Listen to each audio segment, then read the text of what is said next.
Hey, what's up, everybody? This is Stone Cold Steve Austin impersonator Phil McDonald, here to tell you to go support Going In Raw and Friendo Club at patreon.com/Steven Larson. They got bonus episodes, ad-free audio, a weekly newsletter rounding up the week in wrestling news, and a bunch more. Patreon.com/Steven Larson. Go support or get hit with a stunner.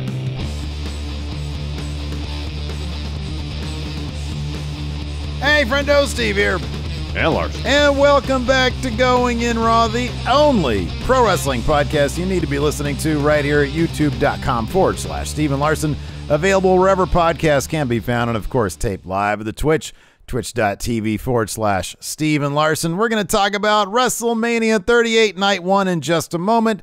A quick reminder to the friendos out there, if you want to help support Going In Raw, a free and easy way to do it is to drop us a rating and a review on whatever podcast app you use to listen to Going In Raw. If you're watching on YouTube, hit that like button and hit that subscribe button. Make sure you always get notified whenever there's a new Going In Raw.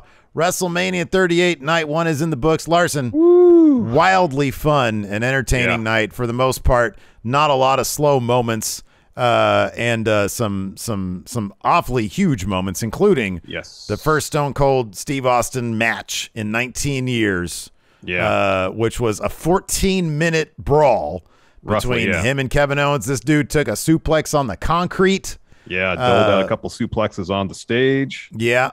And, of course, the question on everybody's mind for the past, I don't know, whenever he had that match against Sammy Guevara. Yeah, about a month and a half ago. 6 weeks ago or so? It was mid-February when they announced he was leaving. Cody Rhodes is now officially in WWE. He made his debut, his return, rather, I should say, at WrestleMania. He was, in fact, the mystery opponent for Seth Rollins. Full-on AEW Cody Rhodes, man. Everything. The theme song, including the little voice at the beginning that says there's only one royal family, or there's more than one royal family in wrestling. The tattoo seemingly got bigger, Larson. It did. It seemed like it was at least 30% larger. Was this like WWE just uses different cameras than AEW? You know what I could be wrong, but it seemed to me, sometimes when you see something, you get very comfortable and very familiar with it. Then you don't see it for a long time. Sure, yeah. 6 weeks, for example. And you see it again, like, that's different. Something about that is different. Yeah. Because you haven't seen it in a while. Yeah.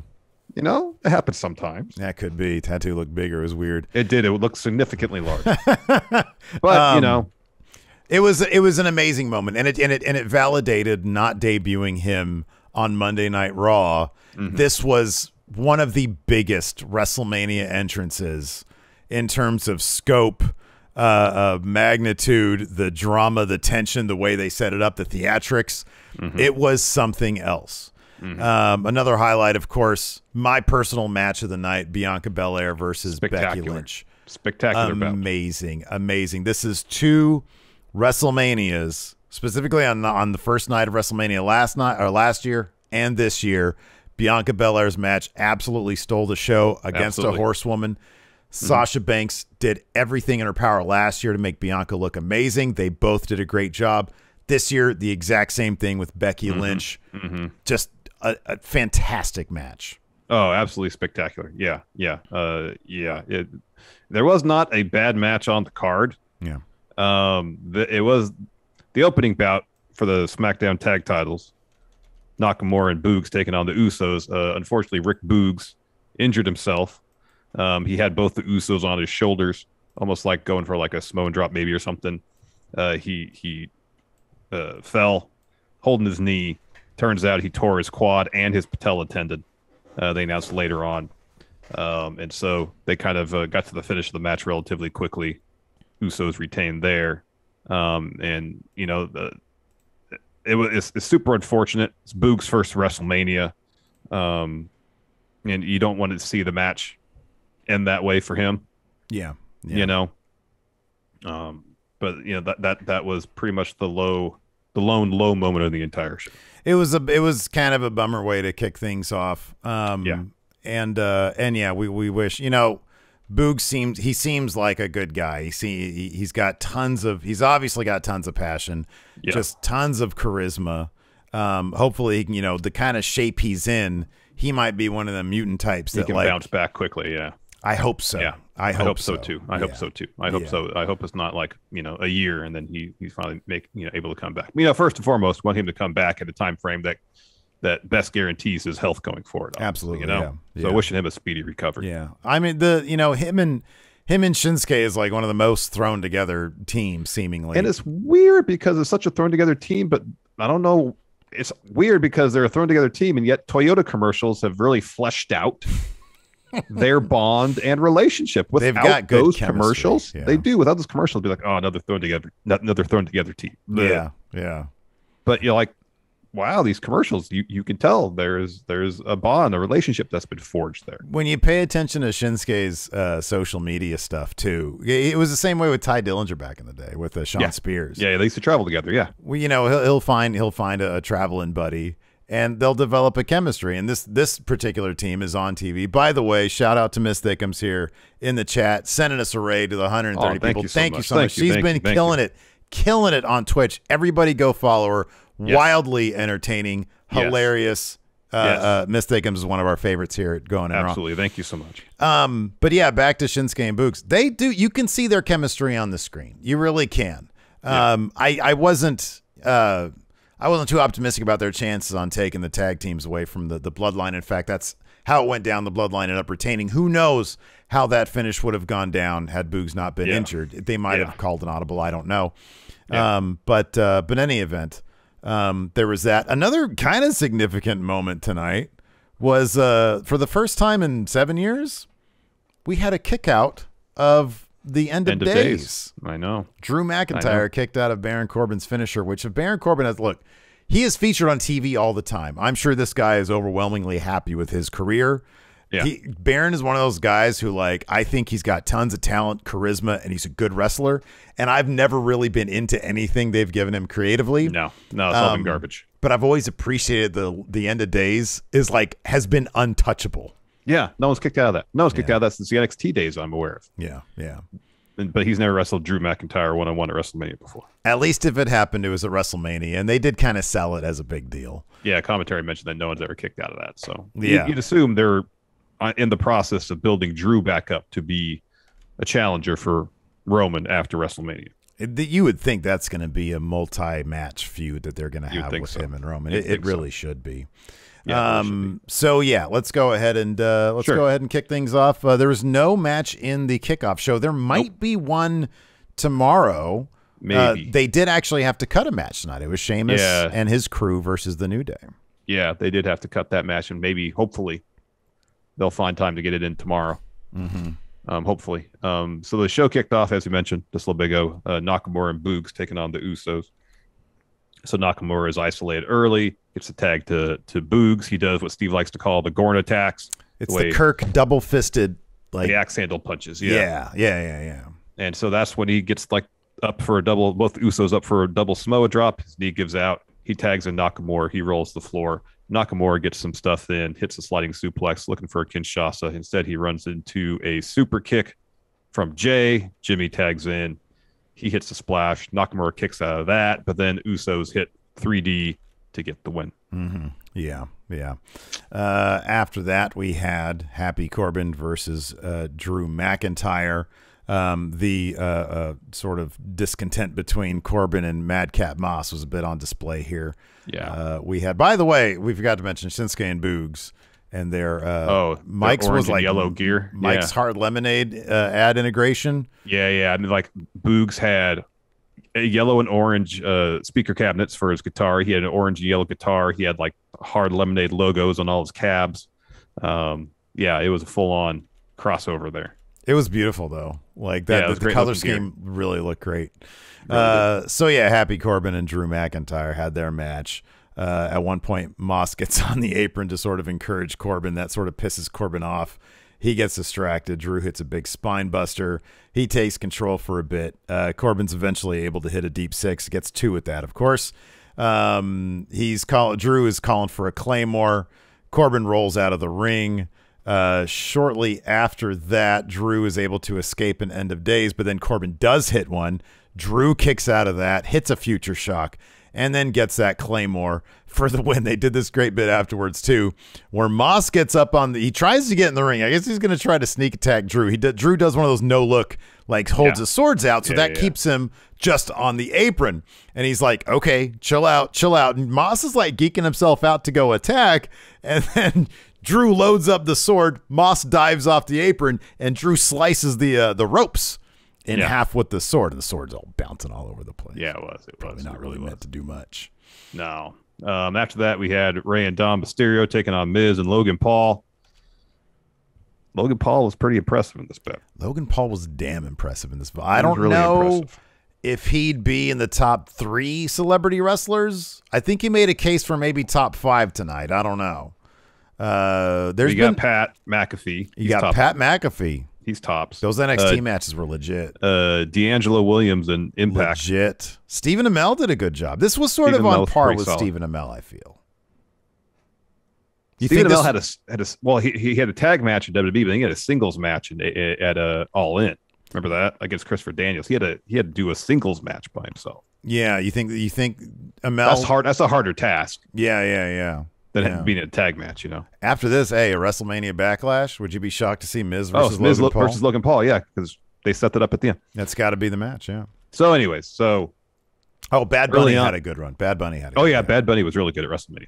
Yeah. So Dom's in control early. Miz distracts the ref. That allows Logan Paul, who had awesome looking gear. He had that super expensive Pokemon card thing going on. Logan blasts Dom from behind. He gets tagged in, hits a huge power slam on Dom, gets 2. He and Miz do the it kicks. Logan hits a blockbuster off the second rope, gets another 2 count. Dom mounts the comeback, tags in Rey. Rey gets in there, and he's just going light speed. Yeah. He is wrestling fast. Miz is keeping up. Eventually, Rey hits Miz with the moonsault. Logan breaks up that pin.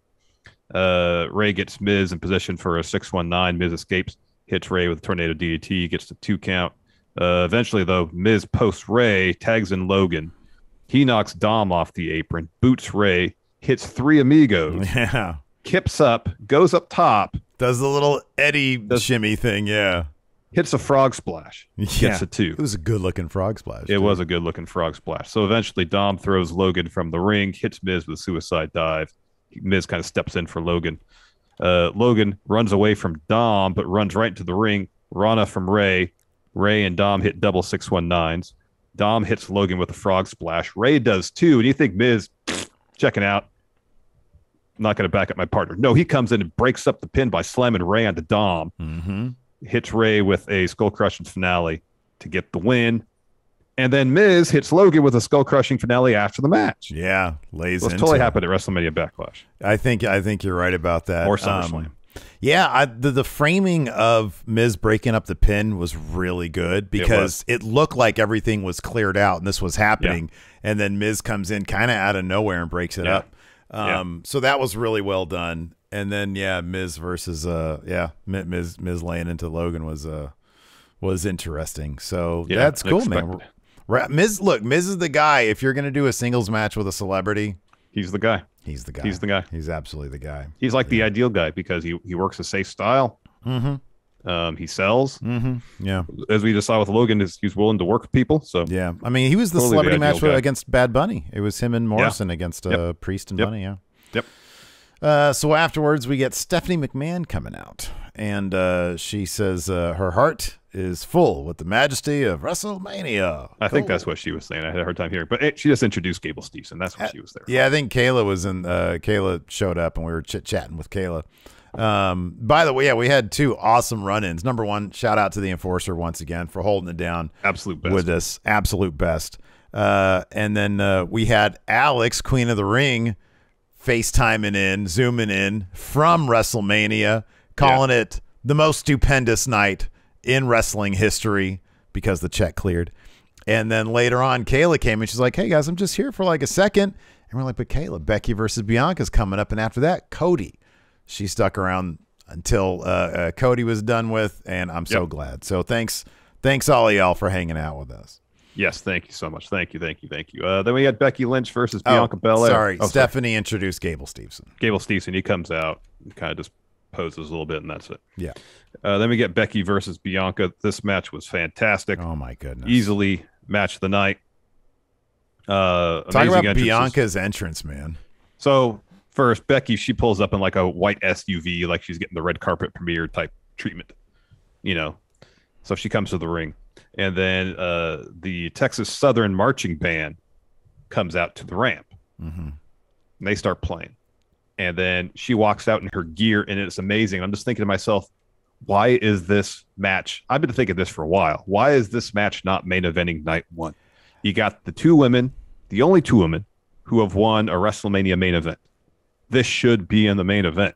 Dude, you and I both, after SummerSlam, when that shit went down, we're both saying, oh, they did Sasha Bianca main event of night one. They're going to do Becky Bianca main event of night one next year. It just seemed like the easiest thing in the world. Now, maybe they felt in the scheduling of the show, this slot was the main event of that section. You know what I mean? Because like they wanted to do Austin towards the finish. Do you put this on right before Austin? They'll use all sorts of mental gymnastics to try to justify a match that should be the main event not being the main event. And in Vince's mind, he calls every match the main event. He says, Seth Rollins, you should get your own main event. So from their perspective, but like in terms of the story, in terms of the history of the two competitors, everything seemingly in my mind dictates this should be the main event of the show. And yeah, I understand. You have Stone Cold come back for his first match. It turned into an actual match, which I didn't think was going to happen. In 19 years, all right, I understand. And if they had advertised it as that actually being a match, I'd be a lot more cool with it. But between the entrance, the way that everybody was on the edge of their seat for this bout. This match was so good. This match was so good that this is a match that I felt like the crowd, barring maybe the Stone Cold bout, the crowd was more involved in. Yeah. But the Stone Cold one, it was just more for like, oh, wow, I can't believe this is happening. This is really fun. The outcome was never a doubt. Yeah, right. This was a match where we all were pretty confident Bianca was going to win, but the way this match was constructed and executed, everybody is on the edge of their seat with all the near falls. I figured this is how it was going to go. I just figured that they also had reason. I could have seen reasons to extend it to SummerSlam. I could, because of the year, the anniversary and everything. I'm glad they did it here. I thought this was magnificent. I agree with you. I think this should have main evented. But I understand, Vince, he loves Austin. It's Austin's first match. I get it. But yeah, regardless, just a magnificent match. So good. It started off, Becky trying the same tricks as last time. Bianca puts her hand out. Becky goes for the sucker punch, and then we're off to the races. Yeah. And Becky actually hits a manhandle slam really early. There's some back and forth where she's going for manhandle slam. Bianca escapes that, goes for a KD. Bianca escapes that, then hits the manhandle slam, and Bianca kicks out. Yeah, right. And so at the very beginning, Becky is super aggressive, hitting a move, pin, trying to get it to win early and fast. Yeah. And Bianca just keeps kicking out. And that's kind of the thing throughout this match is Becky was throwing everything she had at her. Yeah. She did like something I'd never seen her do before. She did like a flipping kick off the top rope. Yeah. Never seen her do that. And seemed to really rock Bianca with that. Yeah. And it's great because as she got more aggressive as the match went on, her desperation just kept on mounting and mounting and mounting and mounting. And you get this furious finish where Bianca, so they're on the outside, and Becky laid out Bianca against the steel steps, and just a nasty, like a sort of a little manhandle slam on the steel steps. Yeah. She gets back in. Becky gets back in. Ref's at 8, and Bianca is out. And then as soon as he hits 9, she springs up, gets in there, and you get this furious finish where Becky tries to lift Bianca up for a manhandle slam. Bianca uses the second rope to flip out of that, and then immediately, bang, up for the KOD and gets the win. Just a brilliant, fast-paced, just that sense of urgency that you love to see. And I think that's what keeps people on the edge of their seat is that sense of urgency, because every move, every fall feels like it matters. Yeah. And you put together enough false finishes that are close enough, especially for Becky. You're like, I don't think Becky's going to win, but man, she's getting really close, really, really close several times. Yeah. Puts the thought in your head, oh, maybe she'll pull this out. Well, the presentation of Becky, I mean, dude, she looked like she's from the future. She looks like she's from 500 years from now. You know, she's got the new haircut. She had that cool eye makeup going on. The suit was all weird. I mean, they both look like $1 million. But it's like you look at Becky and it's like I could see her winning. You know, I could see Vince being like, "You're doing career work. Let's push it." It's the SummerSlam. Yeah, totally. Yeah. Glad they didn't. Spectacular bout. Go out of your way to check it out because it's really, really, really, really, really good. Terrific. Next, Seth versus mystery opponent. So Seth comes out first. Speaking of great gear, he's got this great blue robe that's got like plaid on back and this bunch of fur on and stuff, and he's got a shirt on underneath that's lace on the chest and part of the sleeves on the back. It's like pleather or leather. Yeah, it's like if David Bowie wanted to design something for the Witcher series. Yeah, kind of. Yeah. And then he's got pants that also have the lace, so it's kind of see-through. Yeah. Like on his thighs, so it's some thigh meat showing there. Thigh meat, yeah. Spectacular. Oh, yeah. And so he's waiting in the ring. He's like, come on, who is it? Come on. He's laughing. Lights come down a little bit. So it's like pretty much just a single spotlight on Seth, and all the lights come down. Of course, the crowd's chanting, Cody, Cody. And then you hear it. It's more than one royal family of professional wrestling. And he gets the theme. It looks like they basically took his AEW Tron and threw it up on the giant WrestleMania Tron. And then just injected, they did the WWE production, so you get the ARG graphics with his logo. The logo, like everything. Digital flying flags everywhere. This was nuts. It seemed like this was a point that Cody wanted to get in his deal. He wanted his branding. And I wonder if this is... Well, he has the tattoo on his neck of I know, which seemingly is larger. I know. Yeah. Like I as a WWE wrestler, you only have so much say apparently in your creative. Some less than others, unfortunately. And so while he might be going into this thinking, well, I can't really have a whole lot of say in my creative, but maybe I can have a whole lot of say in how I'm presented. And if he got that written into his deal that he wants his music, he wants his Tron a certain way, he wants his gear to be a certain way, and if they agree to that, then that's what he gets. And that's also probably protecting himself from being Stardust again, although I did appreciate the Stardust shout. Oh yeah, there was a Stardust reference. No, I mean, look, everything that I saw tonight screams to me that he'll be fine. I maintain if they try to do shit where he's like, man, this is so beneath me and this is humiliating, this is Stardust again, he'll sit home. He'll just sit at home. Other people have done it. I don't get the feeling it's gonna. So there was apparently this is a multi-year deal. He's executive producing the NA biography on his dad. Yeah. They're putting a lot of money in him. And historically speaking, when they put a lot of money in somebody, they want their return. He's got 3 shirts up right now at WWE Shop. Yeah. This guy ain't going to be Stardust unless he wants to tell a story that involves Stardust. Exactly, and that's entirely possible. I mean, he did the cartwheel and he did the whoop, whoop, whoop. Yeah. And quickly, but yeah. White Brownie here says Cody's return has 257,000 views already. It's going to be in the millions by tomorrow. Absolutely. And yeah, this was one of the biggest WrestleMania entrances in terms of theatrics and production that we've seen. The pyro is nuts. Yeah. I mean, this was right up there with the Hardys coming back at WrestleMania 30. Absolutely. So, I fully expect him to end up all right. And if he doesn't, if it's a multi-year deal, that could be 2. Maybe it's 3, but maybe it's 2. Maybe he's like, hey, I'm going to give you guys 24 months and then we'll see. If I don't like it, guess what? I'll have a huge return at AEW. And that's how that was the thing about the Monday Night War. People go back and forth, and it'd be a big deal when they'd show up, and then they'd fall off, and it'd be a big deal when they'd go somewhere else. Generates tons of excitement, and it's awesome. Yeah. The match was a blast too. The match was a lot of fun. Seth was working over Cody's ribs and lower back. Cody was working over Seth's arm. That came to play a couple points. Down the finish, though, Cody hits a crossroads. Seth kicks out. So Cody goes to the top rope. Seth sweeps out his feet. Cody elbows Seth off the top rope. Seth gets back up there, hits a reverse suplex, which is something Cody has done a lot in AEW, and then hit Goldust's old finish. Curtain call. Yeah, curtain that call. That gets 2. So Seth goes to the top rope, looks for a Phoenix Splash, misses. He looks for a pedigree. Cody escapes that. Cody looks for a pedigree. Seth escapes that. Cody hits a Tiger Driver, not 98, like a Tyler Bates finish. And then follows that with a Cody Cutter, gets a 2. Seth then hits a pedigree. Cody kicks out of that. They're trading shots.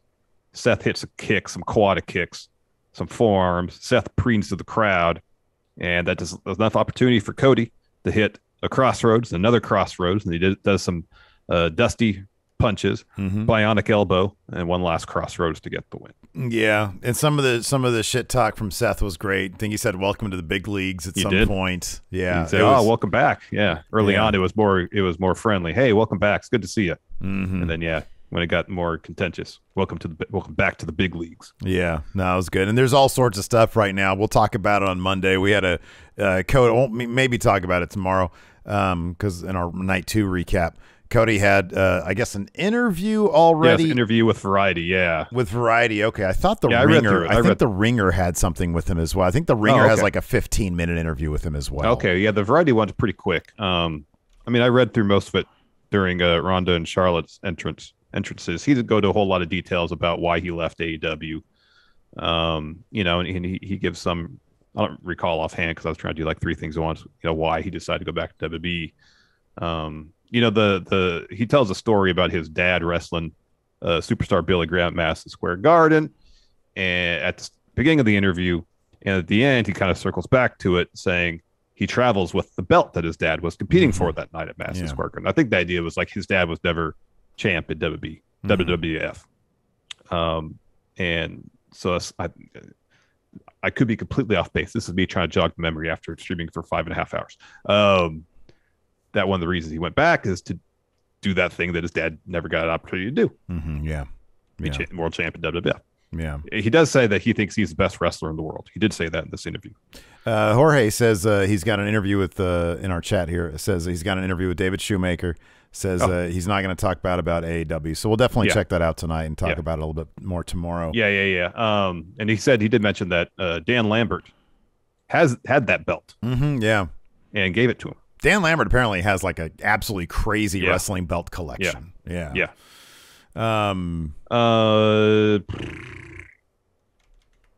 So he says, we went to Madison Square Garden, stood across from superstar Billy Graham, and he held the title in his hand as a goal of mine. It was taken away. That was the context of the match. I understand that I was an adult, but as a kid, that was the only reason I ever wanted to get in so that I can get what he didn't get. So his dad couldn't get that belt, so he got in the business so he can get it. So, well, if Roman decides to, relinquish one of those titles, maybe he'll have a shot at Cody. Maybe Cody will be the guy who takes off Roman. Could be. You never know. Crazier things have happened. Anyways, after that, we have the thing where they bring out the Hall of Fame inductees. Of course, Undertaker takes a ton of time. Again, we'll talk about a little bit Undertaker's Hall of Fame. I still haven't had time. I have had time. I just haven't listened to it yet. Well, I mean, we got a lot going on this week, and you got to have some time for yourself, That's what I still got to watch the rest of Stand and Deliver. Yeah. Oh, yeah, that's right. Yeah, we're going to talk about that on Monday. Stand and Deliver. I thought it was a really just a short form. I thought it was a really entertaining show. Yeah, what I saw was fun. Really surprised at the finish to the main event at Dolph retaining over Braun Breaker. Don't really know what that means, but I'm interested to hear your thoughts once Braun's going to the main roster, probably. That could be. I don't know. I'm replaying Brutus Creed's cannonball off the top rope in my head repeatedly. That was spectacular. Cannonball! It was great. That was so good. That was so really good. Great. Yeah. After that, we had Ronda Rousey versus Charlotte Flair. Going into this match, I thought for sure I was really rooting for Charlotte because I think that the build, the feud, Ronda's performance up till now, in terms of her character work, has been really flat. And I think it'd be a shame to have them double down on that by putting the title on her as sort of a reset. And I thought that was a possibility. I was like, okay, well, it's Ronda. They're going to put the title on her and see if they can jumpstart things from there. I'm glad they didn't do that. Charlotte won this match, through a ref bump. She accidentally, I guess, speared Lil Nate. Well, it was she was going for a figure four, and Ronda booted her off. Yeah, And then Charlotte ended up spearing Little Nate. Yeah. Little Nate, exactly. While he was recovering, she gives Ronda a big boot. I thought this was actually a pretty decent match. Yeah, it was decent. I thought there was a lot of great, this was Ronda trying to get the submission on Charlotte. Yeah. And at one point, when Little Nate is distracted or he's recovering, Charlotte was tapping out. Mm-hmm. But yeah, it'll be interesting to see. I mean, clearly at Backlash, they're probably going to run this back unless they're just like, hey, this ain't working. And maybe it's the thing where Ronda's just going to come in for Manias. That could be too. That could that could very well be. Remains to be seen if she's going to do, obviously not a full-time schedule, but at least a major 4 or 5 show schedule, Yeah. Versus, maybe she'll pop in for a couple Manias and then call it a day. I don't know. Yeah. It's hard to tell where people's priorities are. Yeah. Exactly. The story going into this was Charlotte saying, Ronda, you're a one-trick pony. Ronda saying, no, I'm not. Mm-hmm. And so commentary is very clear. Every new move that Ronda was doing to point out that she had a new move in her arsenal.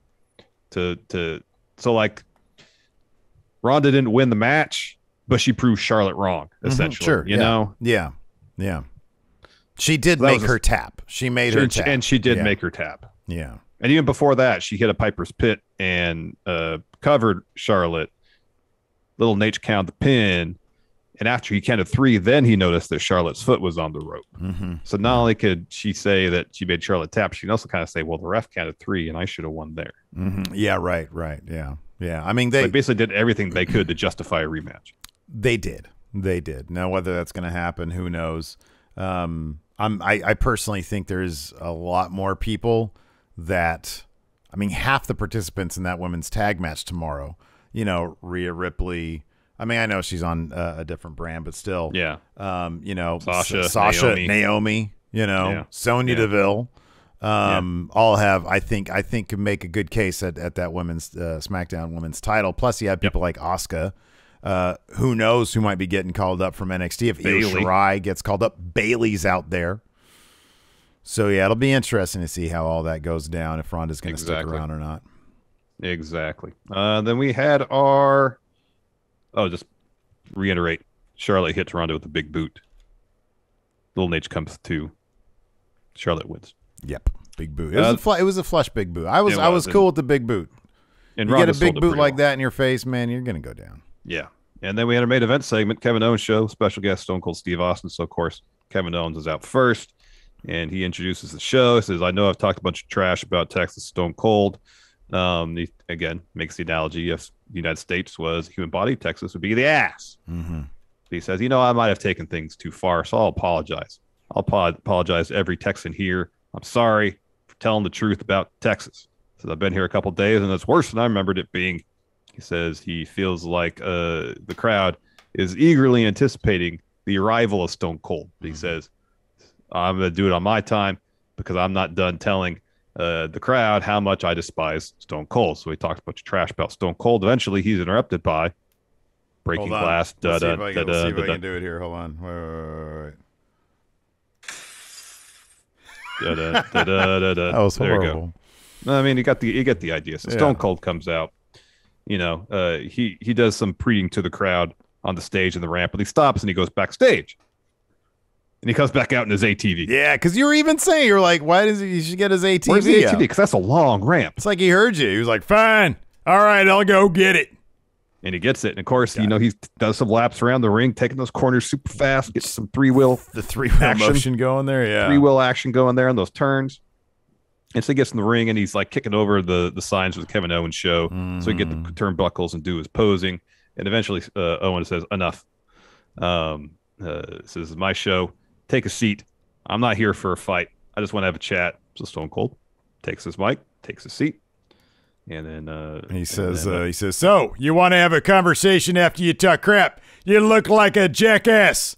You run down Texas, you stupid son of a bitch. What do you think you're doing? Kevin Owens. Yeah, go ahead. Go ahead. I'll just be Austin. You be Kevin Owens. All right, sure. He says, I don't know what's so great about Texas. It's hotter than hell in the summer. The land is flat and uninspiring. The people wear these stupid hats, these dumb belts, these huge belt buckles. He says, I can tell you they could be better if they take off their hats and boots and move somewhere else. All right, listen, Kevin Owens, you dumb son of a bitch. You sit there with your beady little eyes. In about 5 seconds, you're going to have about 75,000 people calling you an asshole. Sure enough, moments later, within 5 seconds, 75,000 or 77, whatever the kayfabe number is, probably closer to 63,000 people start chanting asshole. Yeah, and so Kevin Owens says, don't be like that. Don't be a crude, impolite Texan. Be more like me, a distinguished French Canadian. He said, I'm going to move past the insults because I'm going to let you in a little bit of a secret. I said I invited you here to have a talk. That was a lie. That's not something I do very often, but I did it for good reason. I tricked you, Stone Cold, because I don't want to talk. I'm looking for a fight. Match prank. I brought you out here to challenge you to a match. I know it's been 19 years since your last match. Your knees and back and neck were all shot then. They're probably worse now. But other than that, you're fine. You have no reason to say no. And on top of that, I'm challenging you to a no holds barred match right now. And so Stone Cold just kind of says nothing. Doesn't say nothing. And Kevin Owens says, I know why you're not saying anything, because you're thinking to yourself, I can't beat Kevin Owens. And I think you're right. So do yourself a favor, get your cooler of beer, and get the hell out of my ring, and get your ass back to your stupid range. So Stone Cold gets back on the mic and he says, I had my first match right here in Dallas, Texas. I could have my last match right here in Dallas, Texas. Unless the Saudi Arabian government wants to pony up a bunch of money. We'll get to that later. And then he asks the crowd, you want me to compete in a match against this sack of shit? He said shit. That was great. Yeah, it was pretty great. Of course, the crowd said, it was like, yeah. General consensus is, yes, we do want to see that Stone Cold Steve Austin. He says, let's get a ref out here to the ring. He was about to say goddamn, but you can say shit, you can't say goddamn. Yeah. So Jack Daddy, Spider, comes down to the ring. Out, yeah. And then Kevin Owens and Stone Cold toss the office chairs out. The bell rings. We get a 14-minute Stone Cold Steve Austin match. Didn't think that was going to happen. I thought they just brawl. Yeah, brawl for 5 minutes, end in a stunner, bunch of beers, posing. Got an actual match. It's pretty shocking. Yeah. Oh, White Brownie says, according to WrestleTix, attendance was 65,719. There you go. Actual paid attendance. So, yeah, we get this match, and it's like we said earlier, it's a no-holds-barred match, which allowed them to brawl a lot. They go outside the ring. They go over the barricades. Stone Cold takes a suplex onto the concrete. They come back around. They go up to the ramp. Suplex is up there. They went up the ramp because at one point Owens gets on the four-wheeler, and he can't figure out how to start it, and so Austin comes up behind him. He sort of knocks him silly a little bit, sits down behind him on it, so they're both on the four-wheeler. He revs it up. They go up the ramp. That's where he takes him around, suplex, et cetera, et cetera. They end up...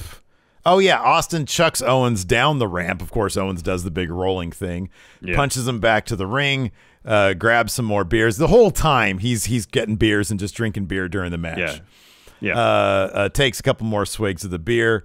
Owens hits him with a stunner. Austin kicks out just at 2.99, man. He's not trying to bury his own finisher, but he's got to kick out. No, not at all. So Owens grabs a chair, brings it to the ring. He takes a swing at Austin. Austin's near the ropes. He ducks. The chair rebounds, and Owens hits himself in the head with the chair. And then Austin loads up a stunner, hits it on him to get the win, drinks some beers. Kevin Owens stumbles back up. Austin hits another stunner. Kevin Owens is then escorted out by a couple of Texas Rangers, apparently. That's what somebody in chat said anyways, and they had some hats on, so I figured they were Texas Rangers too. Could be. Stone Cold grabs the mic, says, it's good to be back in Dallas, and that's the bottom line, because Stone Cold said so. And then this dumb bastard Byron gets up out of commentary, all goofy. He gets in there. He's like, oh, I want to share a beer with you. I want to share a beer with you. And he does, shares a beer with them, but as soon as he takes a swig, stutter. And then Austin's brother gets in the ring. He shares a beer with Austin. And then Austin clearly says, get out of here, because if you don't, I'm going to have to stun you. And his brother gets a free pass there. Yeah. Yeah. So it was a hell of a way to end night one of WrestleMania. Tomorrow's a tall task for tomorrow, man. I think there's going to be some good matches, but in terms of WrestleMania moments, they got to have something huge planned for this main event, this Brock Roman match. I don't know. There's got to be some twist or something. I just don't know what they can do. I don't know either. Other than Brock winning. They can do. Yeah, but even Brock winning, it'd be like, okay, well, Brock won. Yeah. I mean, look, if there's some sort of double turn where Brock is the bad guy and Roman's the good guy, I mean, you're just at the same spot. Yeah, you were all those back years. At 34 when yeah. No. If you guys want to load up a couple of highlighted messages for us to answer some questions, please do. But yeah, man, I mean, in terms of previewing tomorrow, obviously Edge and AJ Styles, that's going to be really good. That's going to be a really good match. And if this report that Edge has a faction planned for him, maybe we'll get a big story beat where we get to see that.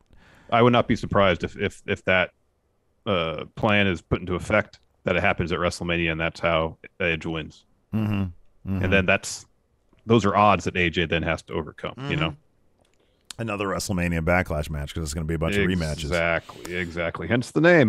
Maggie gifted a sub to Digi Damon. Thank you so much, Maggie. Oh, thank you. Jorge says, so Cody Rhodes needs a new Nightmare family in WWE, or else there won't be more than one royal family in professional wrestling. Who joins him in his new Nightmare family? So Brandy's not signing with WWE. She's doing her own thing, a new reality series, I think, of cooking. They're expanding her cooking thing to like TV or something. Yeah, I think so. Man, I don't know. Who does he have history with? That's what I was thinking. I mean, Orton, but Orton's not going to be in his family. No. Bring back DiBiase's kid, although there might be issues there. I don't know. I don't know. White Brownie says, where does Bianca and Becky go from here? I'm assuming they're going to rematch this at Backlash. Probably. You think that might be the case? And then Bianca will win that one too. Yeah. And then, Bianca will probably hold the belt for a while, and then Becky will probably do stuff here and there, and then she'll probably face Ronda at Mania next year. That could be. Yeah. And then they might switch her brands. It's possible. That's a possibility. Let's see here. Shane's birthday tweet. What do you guys think Baron will get in return for giving up the protection of End of Days? I don't know. I hope they re-protect it. I hope that this was a special thing because it was Mania and it was Drew, and Drew is a big time guy. Yeah. But otherwise, I'm guessing that's what it is. I think you got to keep that strong. 95% of the time, that's the end of the match. That's when he gets End of Days. I think Baron is pretty well compensated, though. That dude does a lot of work for WWE. He's on TV all the time, and he knocks it out of the park with whatever he's given. Yeah, he does. It's hard to get into the stuff that he's given. Yeah. Suplex Casey says, I was at work when Cody came out and literally jumped and marked out to my manager. What a great night. That's interesting. Mike the Ref says you could see Rock's family in the seats behind the commentary desk. Oh, wow. That's interesting. Well, I guess if Rock comes out after the main event tomorrow night, that's going to get some headlines. That'd be huge. That would clearly be huge. Kyle, I don't know if you want to do this, but I'll ask it anyways. Give your star ratings for every match on the card. You can do this quick. Yeah, sure. Go ahead. Do you have you have the match card. Nakamura, Boogz versus the Usos. I really am hesitant to give that a star ratings given the circumstances. We don't rate that one. We don't rate that. Won't rate it. Happy Corbin versus Drew McIntyre. 2 3/4. It was fine. Nothing exceptional though. It could have been a perfectly fine main event on SmackDown. Yeah, I was gonna say 2.5, but because I didn't want to give it 3, but that's in between 3. Yeah, there you go. Ray and Dom versus Miz and Logan Paul. 3 3/4. Okay, I was gonna say 3 1/4, but okay. Okay. Becky versus Bianca, 5. 5 Yeah, stars. 5. I give that 5. Yeah. Seth versus Cody. Oh, I'd give that 4 3/4. I thought that was really good. I thought it was really good. Match. Yeah. I'd give it a 4. I give it a 4. Ronda versus Charlotte. I thought it was a good match. Weird finish. 3.5. Yeah, that's what I was thinking too. 3.5 sounds good. And then Stone Cold versus Kevin Owens. It was cool to see. I mean, you got to, if it was just 2 dudes putting that match together, it's like probably a 2-match affair or 2-star affair. But it's Stone Cold. Exactly. You have to add the crowd, all the stuff before and after it, the spectacle of it. I mean, you give it the match. 3.5. That's what I was going to say too. Yeah, 3.5. Like 3.5. you can't. 4 stars is kind of special. It's kind of special territory. Yeah. Dang MQ says, who will have the worst ring gear and why is it going to be Pat McAfee? If he don't just wrestle in that black tank top of his. Yeah, tank top and jorts probably. Mm-hmm, yeah. That's what he wrestled against he wrestled Adam Cole. Maggie wants to know, how pumped are you for the Crisis of Confidence Becky? Because you love that super story. Excited. I love Crisis of Confidence storylines. Mm-hmm. Yeah. Let's see here. New name pending. What do you guys think is a better way to get Cody in the title match? Him winning Money in the Bank or him winning the Rumble? I guess first of all, it's like if they just introduce a new title to Raw, it's probably a good chance Cody gets it. Apart from that, Money in the Bank. I would do this. I would have Edge get that new title. Mm-hmm. If that's going to be the case, Edge gets it. Cody cashes in on the Ultimate Opportunist, the guy who's cashed in twice. Yeah. I think that's a good way to go about it. Yeah. Jace says, any predictions on returns for this weekend or post Mania Raw or SmackDown? You would think all I need to know is Veer's coming. Oh yeah, Veer's going to be on Raw. That's great. You would think Bayley's got to be pretty. That's hopefully pretty soon. Yeah, hopefully. If not, right after Mania, Bayley and Asuka will be coming back. I want to see Asuka. I want to see on SmackDown or Raw, wherever he's going to be, Ciampa launch into something big. Mm-hmm. That dude, he was in the Andre Battle Royal. Clearly, he's going to be on main roster. Yeah. He needs a story out the gate. Yes. Maybe Ciampa versus Cody. NXT versus AEW. Yeah, that could be good. Say, if you guys won, why are you here? Mm-hmm. Mm-hmm. Yeah, that'd be good. Yeah, I don't know. Anyways, we're going to hang out for a little while on the Twitch and raid somebody. We'll answer some more of your questions. Thanks, everybody, for hanging out with us. But we're just getting started. We're only halfway there. We've got WrestleMania Night 2 tomorrow, plus our recap. Thanks, everybody, for tuning in. We appreciate it. If you enjoyed this podcast, do us a huge favor. Hit that thumbs up. Hit that subscribe button. If you're listening to us in the audio realm, leave us a rating or review. It really helps the show. And until next time, we'll talk to you later. Bye.